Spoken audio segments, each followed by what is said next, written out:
This is Quiet Conversations with Jada Raquel. Shh.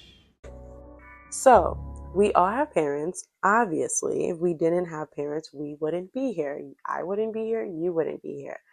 But today, I wanted to talk about separating and seeing your parents as people first, giving them the grace in areas they deserve, and holding them accountable as well, but loving them for the people they truly are and forgiving them for your trauma.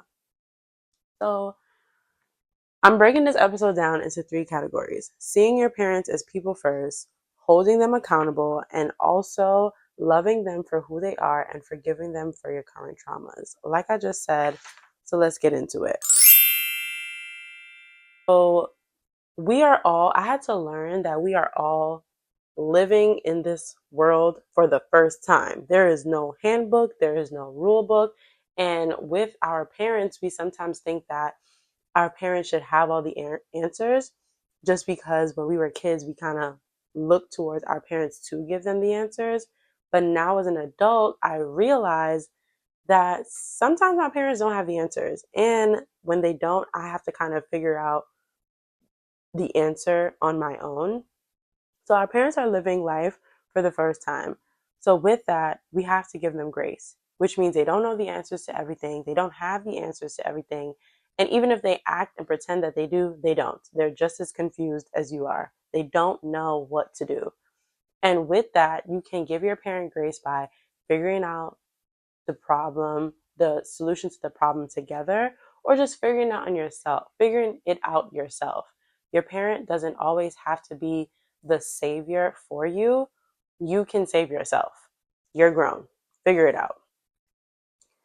And also, like, they never did this before. And sometimes the situations that you go through that you might go to them for answers, they probably never been through it. Remember, we are the generation after our parents, or a couple generations after our parents. So they don't know like the new things that are going on. Technology, they don't have a clue.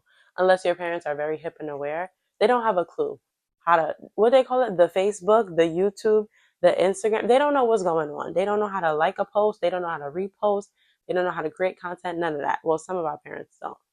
But some of the things, like I said before, some of the things that we personally as the kids have gone through or are currently going through, our parents never had to deal with it before. So they're trying to figure it out just as much as you. For example, when cyberbullying became a thing, parents did not know how to go about that because they never had to deal with cyberbullying. The internet, when did the internet start? In 1999, 2000?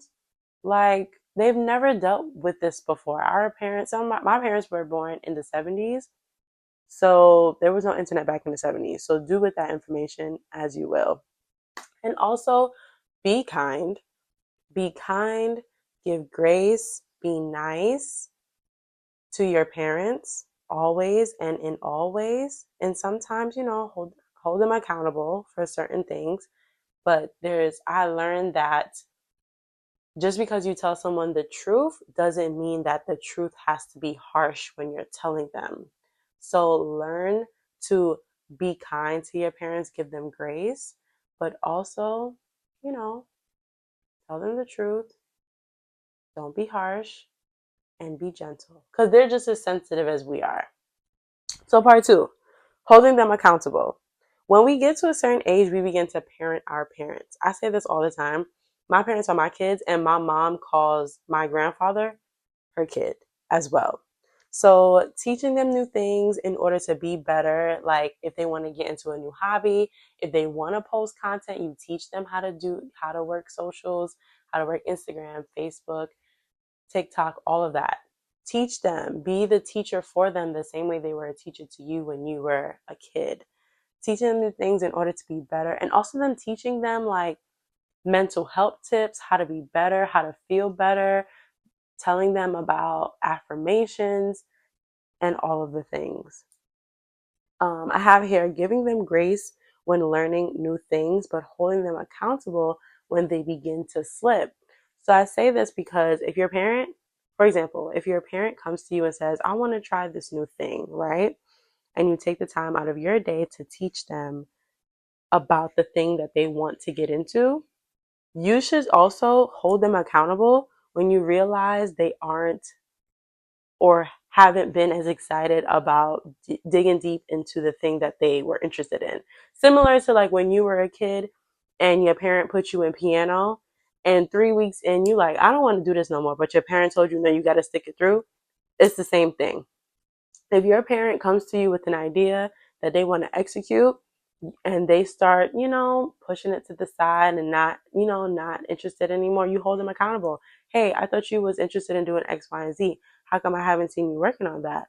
I need to see, some rough drafts in a week. I want to see how far you've gotten. I want to see where this can actually go. And also holding them accountable for treating you in certain ways that you don't appreciate. Um, some I come from a Caribbean background. Parents are, I don't want to say harsh, but can be harsh, really strict, and very blunt.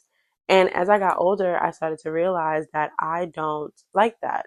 We can sit down and have a conversation about something that you didn't appreciate without you being so harsh, blunt, or rude, mean. You're an adult now, which means you have free will, which means you have the right to tell people how you want to be treated. And that also goes for your parents. You have the right to tell your parents, I don't like the way that you're treating me. I don't like the way that you're speaking to me. We need to figure out a way that works for the best of us so that we can have clear and concise conversations. You're an adult now, and your parents should treat you as such. I realize that a lot of parents don't know how to like turn the switch off when their children turn adults. They still talk to their children or as kids. Like, I am your child, but I'm not a kid. I'm a grown ass woman. So, with that, let's figure out a way to have clear, concise conversations so that no boundaries are crossed. So, part 3. Loving your parents for who they are and forgiving them for your current trauma. Like I said previously, our parents, this is their first time here, right? This is their first time on earth. And, they might not have gotten everything right. No parent does. I don't have no kids, so I'm just speaking from a perspective of a person with parents. But no one is perfect, and there isn't a handbook to parenting. And if they're trying to be the best version of themselves, love them for it.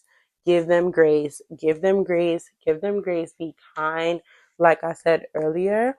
And, tell them how much you appreciate the growth of them becoming better versions of themselves. We're all and will always try every single day to become better version of ourselves. And unfortunately, there are some people that have parents that are stuck in their ways and will never change until the day that they die. Like, they will remain the same until the day that they die. But for the children like me who have parents who are working on themselves every single day, we as the kids should acknowledge that. Everybody likes to receive a gold sticker.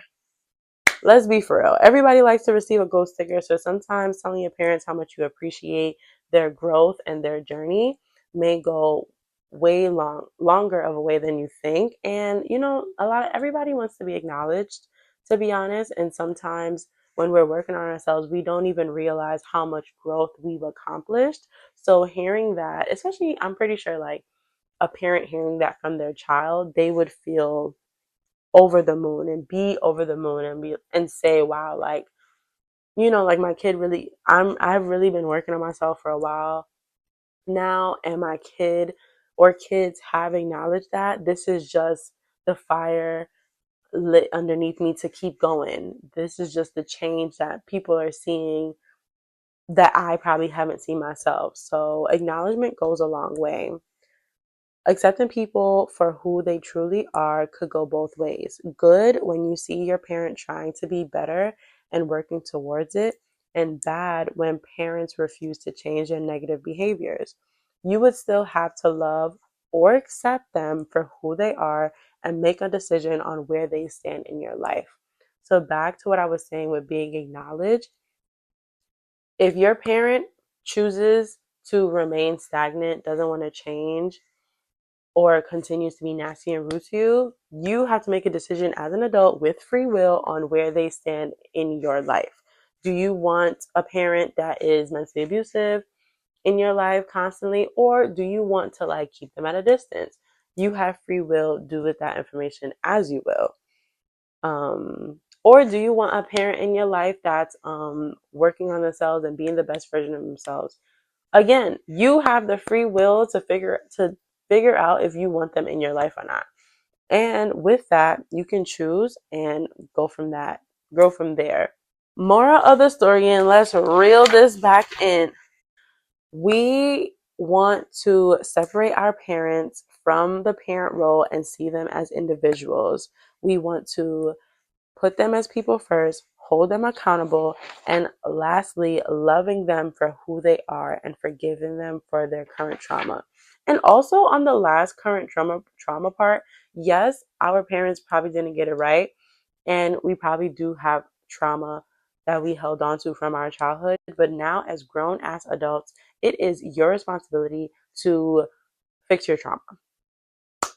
You cannot blame your parents at the age of 38 years old and said, yeah, back when I was 10, you're a grown ass man. You're a grown ass woman. And I understand whatever you went through did hurt and it did leave a mark, but it is now your time as an adult with free will to fix your shit.